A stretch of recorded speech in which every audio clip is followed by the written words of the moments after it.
Hey everybody, Weston here with the Hidden Gibbon, back with another one of our top 5 cards for any deck videos, and today, because I didn't forget this time, we are doing Golgari.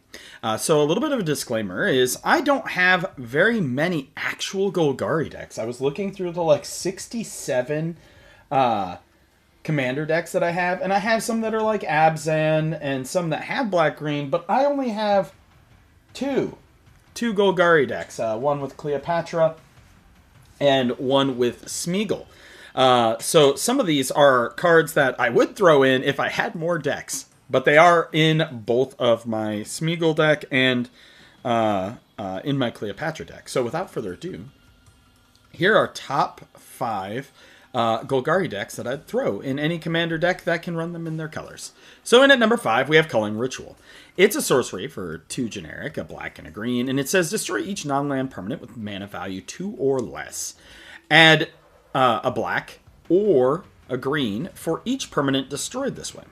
I haven't gotten to play it in either of my decks that I threw it in there. I actually put this deck into both of my decks because I saw the raw power of it when Mitch plays it in his Kresh deck. It is a mass wipe that will ruin everybody's day when it comes to mana rocks, tokens, etc. And it net gains you so much mana that you will be able to recover very, very quickly. I am excited for when I finally draw this card, but every time I've seen it played by Mitch or anybody on Spell Table or at my local LGS, it has been an absolute house. It is a very strong card overall, and I cannot recommend it enough. The one caveat I would say is make sure that you don't overcommit to mana rocks with this deck. You can have tokens because a lot of Golgari relies on Sack or Jund and stuff like that. But yeah, just be careful how you build your deck if you're running something like this. In at number 4, we have Binding of the Old Gods. And I do play this in essentially every single deck that runs black and green that I own. It is a saga for 2 generic, a black and a green. And mode 1 is destroy target non-land permanent and opponent controls. So a little bit of removal there. Can hit artifacts as well. It's very, very good in that way. Chapter 2 is search your library for a forest card, put it on the battlefield tap, then shuffle. Notice it doesn't say basic forest, so you can fetch up shock lands and dual lands with this, the surveil lands with this, right? A triome with this. That sort of fetch ability is very, very good. And then chapter 3, of course, is creatures you control gain death touch until end of turn. This last chapter is actually the most niche part of it, but I find that if I'm running a lot, like my Cleopatra deck runs a lot of legendary creatures, low to the ground legendary creatures, giving them death touch allows them to get through, even though sometimes you want them to die, but I put counters on them. And in my Hobbit deck, I have a lot of low to the ground tokens that I make from my Hobbits. And in Smeagol, I have a whole bunch of tokens that I can make via Nantuko, Springheart Nantuko. My Nazgul already have the tokens, but I can make a whole bunch of tokens that way, and giving them Death Touch is just a great way to get in there, making your opponents choose to lose their creatures or get hit for ability. So Binding of the Old Gods, another great card. Then we have Beifong's Bounty Hunters, and I actually slept on this card for a little bit until, once again, Mitch, my good friend, played it in his Kresh deck, and now I have slotted it into Cleopatra and some other decks where it's a 4/4 for 4, and whenever a non-land creature you control dies, Earthbend X, where X is that creature's power, it's pretty dang strong, especially if you're running counters. So like my Cleopatra deck runs counters in it. I run counters in my, I have a counter strategy in my Smeagol deck because of my Nazgul. And so I run the Ozolith in those decks. And so this is just another way to get you more creatures. If you have sack outlets, you can always sack the land and get it back.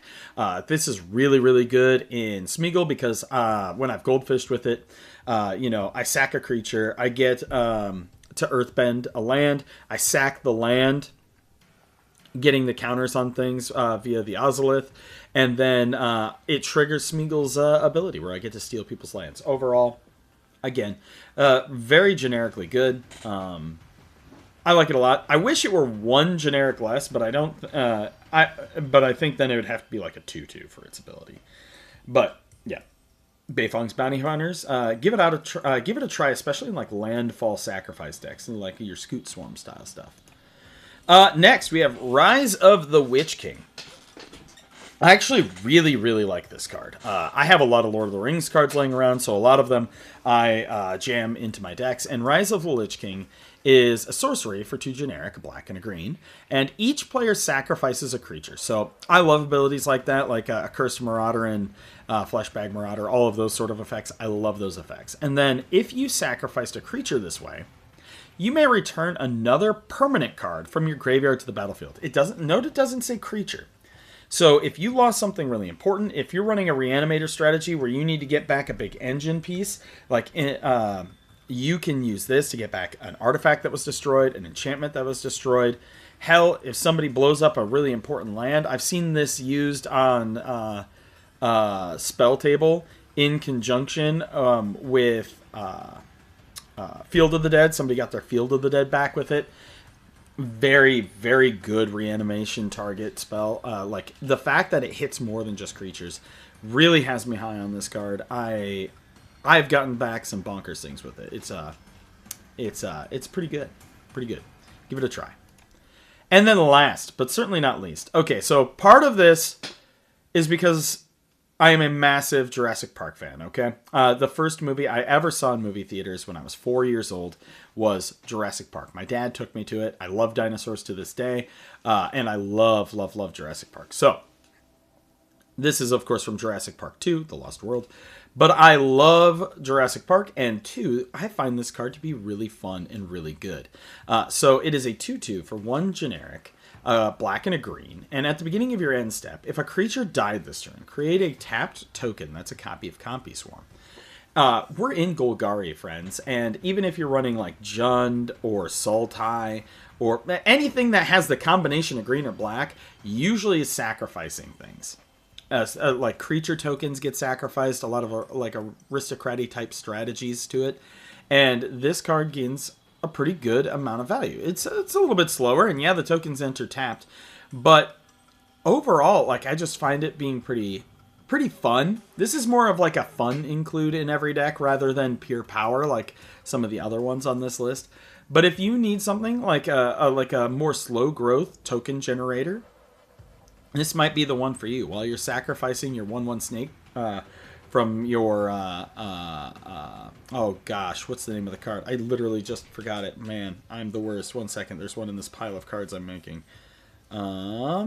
Stand by. Oh, well, oh yeah, Ophiomancer. That's the one. I'm losing it, friends. And yeah, you sack your snake, you get a copy. All fair and fun and good. But let me know, what black-green cards do you mainly run in your decks? Tomorrow, I think, what have we done so far? We've done Azorius, and we've done Rakdos, and now we've done Golgari. Ooh, maybe Izzet tomorrow? Yeah, I think Izzet might be tomorrow, unless I forget, and then it'll be something else. But let me know what cards you like in the comments down below. As always, I'm Weston with the Hidden Gibbon, and I'm still avoiding going out into the 16 inches of snow that we got. My town still hasn't plowed my roads yet because we're not on a snow emergency route. But have a wonderful day.